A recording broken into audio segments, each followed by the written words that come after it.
Two teenagers are dead after two separate shootings in Buffalo. They happened about 1 mile apart. The first was yesterday afternoon in the Kensington Bailey neighborhood. We brought you this as breaking news last night on News 4 at 5 and 6. 4 teens were shot. One of them was killed. Then just 7 hours later, another shooting, this time in the 100 block of Shirley Avenue.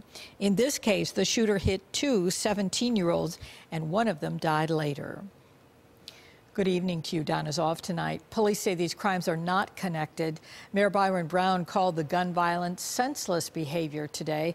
Investigators say they're making significant progress in the Oakmont shooting. News 4 senior correspondent Rich Newberg is live there with the latest developments. Rich? Well, Jackie, right now, the mayor, the police commissioner, and community activists are talking to residents here in the housing projects off of Suffolk.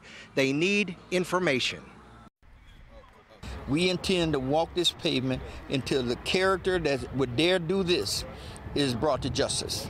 There is tension and fear in the Kenfield-Langfield housing project after a gunman opened fire Tuesday afternoon, killing 14-year-old Raymond Patterson III and wounding 3 other young teenagers. The shootings took place on a footbridge over the Kensington Expressway, right near the projects. It started with 2 teenage girls fighting, and we believe the suspect pulled out a gun and fired randomly into the crowd. After Raymond Patterson was shot, I'm told he was held by a young woman here on the bridge, and that his last words were said to be, "Why me? I didn't do anything." One of the victims was grazed in the arm. Neighbors and activists tried to comfort him and all the families suffering through this tragedy. Mayor Byron Brown said people saw the shooter and know who he is.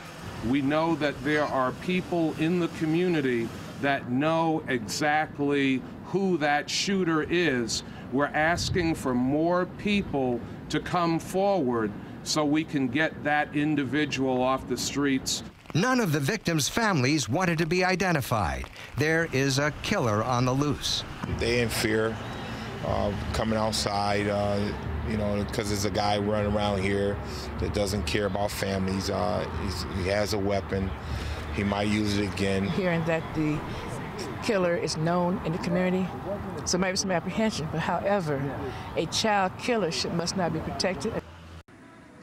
Police Commissioner Duranda just told me this investigation is moving quickly. Rachel Kingston is on the story now, and she'll have the very latest for you at 10 and 11. Reporting live, Rich Newberg, News 4 at 6. Thank you, Rich. And just hours later, about a mile away, another shooting left one teenager dead and another wounded. This happened in the 100 block of Shirley Avenue about 10:30 last night. 17-year-old Ronnie Scott died at ECMC. The other victim, who was also 17 years old, was treated and then released. Police say in this case the victim and the suspect knew each other. They say it's not connected to the Oakmont shooting.